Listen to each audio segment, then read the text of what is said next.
Yes, the UPFA theme for the coming elections, let's power the nation, let's start afresh. Let's power the nation because all around our economic instability has come, economy has slowed down, political instability has come, political machinery, governmental machinery has virtually come to a standstill. From here, the only opportunity is to re-power and use this opportunity for another takeoff to bring back the strength of the economy for growth, better income and better stability of a growing economy. At the same time, have political stability that is essential for a country that is growing to attract foreign investment.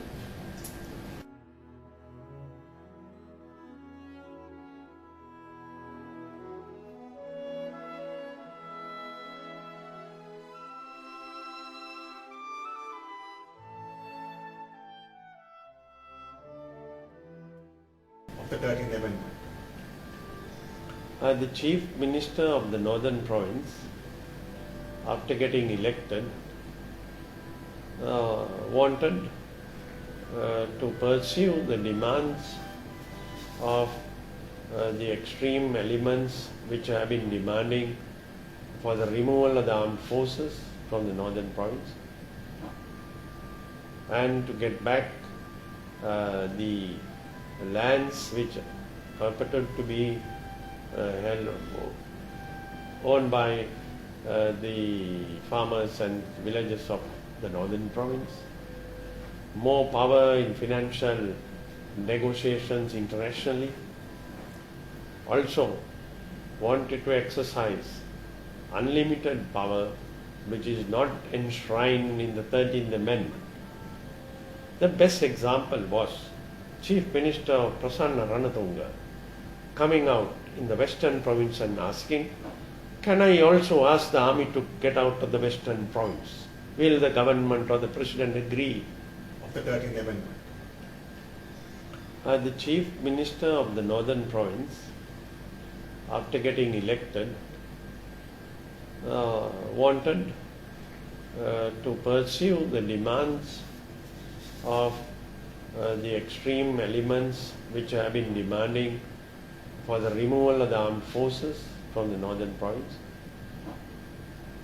and to get back the lands which purported to be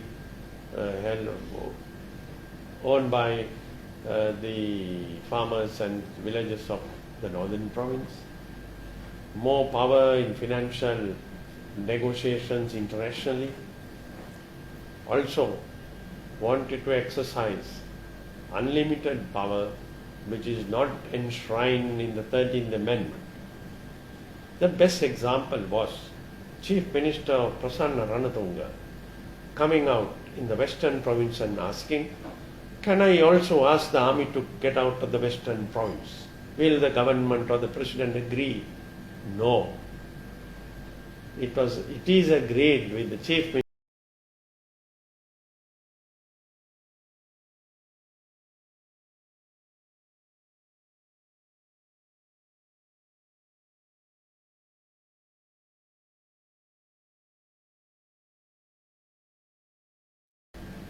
Yes, I think the UNP MP has canvassed courts in order to get an enjoining order to prevent, number one, from the public knowing the facts of this great fraud in recent times in our country, the central bank fraud. There was a long debate on this when finally Parliament Speaker decided to refer it to the Committee on Public Enterprise.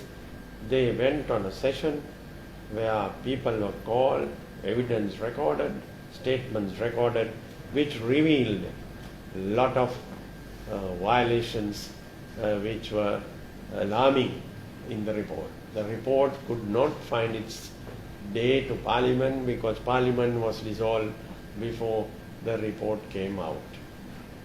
And this exposed the government's leaders, the government's actions in violating all norms of financial management in our country and the credibility of a central bank, which is key to our country. I would like to mention that people have a right to know what is going on. It is not only the parliamentarians. The big canvassing that went on for a right of information was canvassed by the United National Party, the citizen civil society. What has happened to it? Why are they trying to cover up, prevent public from getting information?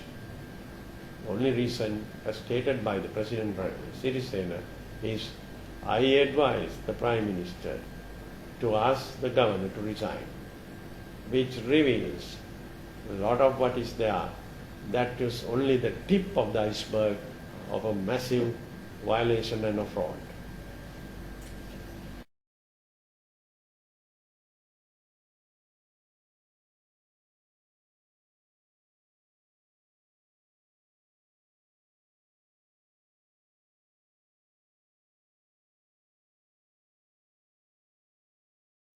And the Ranil Wickremesinghe government embarked on a false allegation that everything what Mahinda Rajapaksa government started, the national projects, district projects and village projects were wrongly approved, wrongly decided upon, and the allocation of funds have been misused. Now this presumption on which they embarked on has boomeranged on them, because by stopping a national project like the army headquarters being moved from the fort, giving room for the tourist industry, for a new space in the tourist hotel industry, it was moved, infrastructure established, and the construction work virtually covered more than 50%, and it was stopped. And when you stop a project of this nature, the multiplier effect reverses the whole thing, and the average man who supplies even bricks and sand suffers. This is what has happened to the construction industry today. Over 200,000 people have lost employment when we take all the projects. Ranil Wickremesinghe government not only stopped this project, they even stopped most of the highway projects. But they had to go back. They had to go back because these were international agreements that were signed, and these international agreements cannot be overnight cancelled for the personal animosity with former President Mahinda Rajapaksa. So they are swallowing up today the decisions they have made. Once again, some of the highway projects have been started. We had 700,000 pipe connections, water connections to be given from the water projects. All projects have been suspended by this government. The problem is, it is true Mahinda Rajapaksa lost, but Mahinda Rajapaksa was head of a government, but the people need not suffer for the personal whims and fancies of the Ranil Wickremesinghe government, for which they had the animosity with Mahinda Rajapaksa. Projects will deliver good life to the people. Projects will bring new income to the country. Projects will bring modernization to the country, which Ranil Wickremesinghe and his team has forgotten. As a result, all our foreign investment has today got automatically suspended because they're waiting to see the change of government.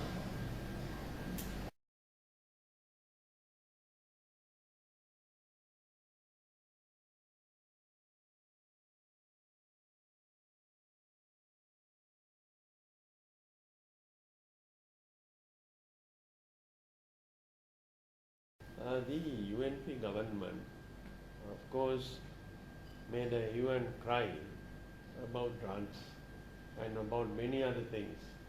But after they came to power, they have been unable to control the flow of traffic of drugs to our country.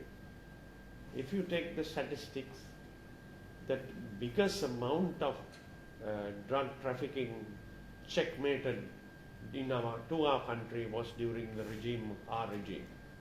In this short month of 5 months, they have not only been unable to checkmate this, they have released most of the people who were taken into custody. Why? Because directly or indirectly, the UNP is the government, is the political party which helped all these underworld activity with the open economy they embarked on. Secondly, they want the law and order to be UNP law and order. There cannot be UNP law and order. Law and order has to bring everyone under the law, before the law. Now today what they are doing is they are selecting and releasing people from the courts as well as from prison. Bail is being given, no objection filed by the relevant authorities, is releasing every day some key individual who is being wanted for huge violations in this area. So this is another example of the drug. In Parliament they admitted that they have allowed over 28 new licenses in order to run different liquor and casino and drug sector. Where are the civic society leaders, including Madhulave Sobita? Why are they keeping silent when this type of open violation and a promise made by them to the country is being violated by the same people whom they are protecting today? This is the decision that our country will take on the 17th of August to have a new era. That is why we say a new government with a new era will come with a new picture for our country.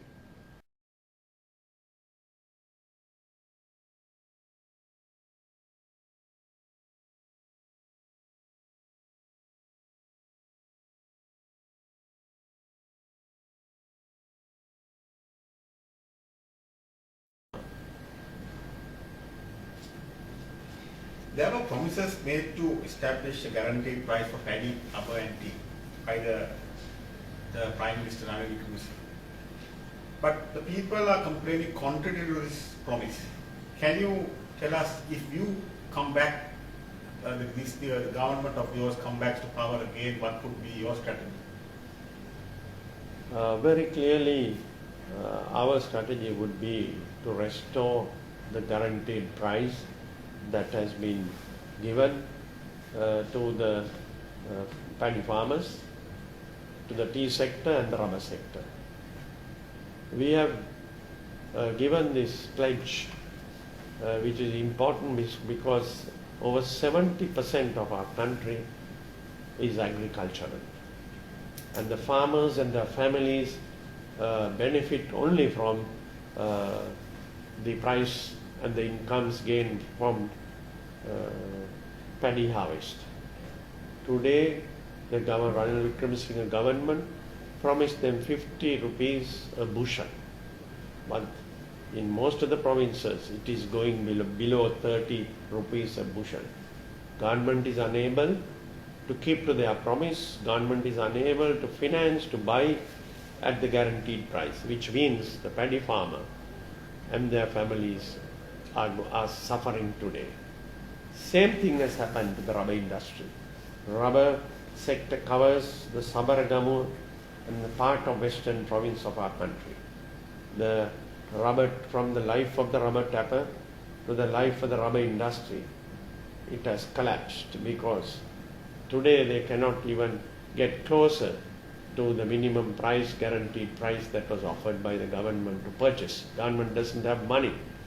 These were all false promises made. They are unable, and the rubber industry is collapsing.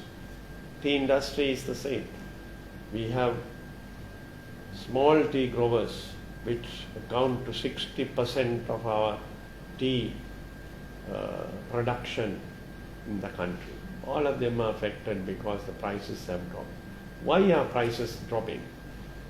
Guaranteed price, if the government offers, government has to cash and buy up at the guaranteed price, which the government is not doing, is unable to do, which shows their financial bankruptcy. Secondly, why aren't the international markets buying our tea and rubber? Can we go ahead like this? It is known that the Singaporean market, which buys rubber, and the Chinese markets, buyers are not that happy the way the government is behaving. This is today affecting virtually 80% of people involved in agriculture, tea, rubber, paddy, which is also affecting the life of the rural population of Sri Lanka. We shall restore all guaranteed price that will be given, and we are capable of selling every kilogram of tea and rubber to the international market. We can deliver it under our government.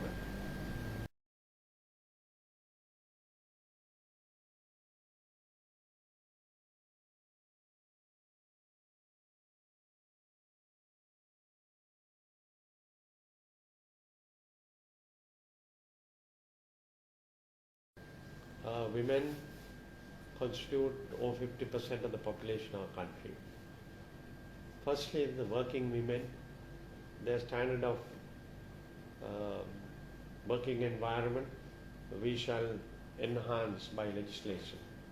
We will also give better benefits by introducing social insurance schemes which the government will sponsor for the benefit of the women, working women, and other elderly population of women in our country. The younger generation, women in education, the dropouts from O-level, dropouts from school, dropouts from A-level, all have to be given a new opportunity in education by offering different vocational educational process which the government would finance for them. This will give new opportunities. We today in the nursing sector has a demand to increase by another 100%, which we are unable to produce. We have a demand internationally, which we can cater to. Upgrade our people who are going to the Middle East and Southern Europe.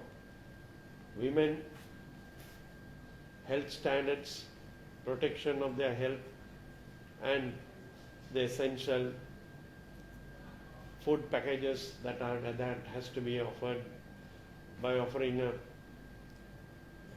mixed guaranteed package to the poor women in our country will be introduced, because we have a fair number of population which is underprivileged, which is poor. They have to be supported because we Sri Lanka enjoy a very high level of literacy as well as good health service, which we have to maintain. This preventive health has to be brought into operation in all rural and district level, which we are targeting, and also to offer self-employment, new areas of benefit where women could use their free time to be a partner in the economic development as well as bringing new income to the household. These are some of the key areas on which a development, project development will take on the issues of women, working women as well as non-working women, women who want to enhance their education and be self-employed. These are the areas that we are going to concentrate. And on health, the spiraling cost of medicine, drugs in the health industry sector has caused a tremendous burden on women. We will introduce cost benefit new schemes that will be brought by way of social and health insurance, where the rising cost will be borne by the insurance, so that there will be a steady price on which health and medical services could be obtained. The millennials are pretty much growing in this country, and the expectations are varying. What would be your strategy for the millennials? We have to adapt in a modern economy that we are planning to strengthen high economic growth, high investment, more opportunities to the growing population. Only an expanding economy can offer more opportunities. In these more opportunities, the new population, the youth with new expectations will be able to deliver what they want. I must say, research and technology changes the world. Research and technology has to be applied in most of the areas which is now behind in our development process. So internationally we will harness the new technologies. There will be more research in the new areas in our economy and services that will generate confidence and new income opportunities to our growing population. I must say, Sri Lanka was able, under our regime, to achieve some of the UN development goals, which difficulty Sri Lanka achieved, water sanitation goals. Similarly, we will be able to achieve the UN declared goals in most of these areas, as Sri Lanka economy can be a strong, stable economy, and Sri Lanka can go into new export markets in Asia. The growing export markets have not been touched by us. We must understand that Westernization is not the only way out. Modernization is what we should do. Thereby we can establish new markets in the Asian continent for our growing population with their knowledge and what they could deliver in a growing economy. These are the ways that we will be able to meet the challenges.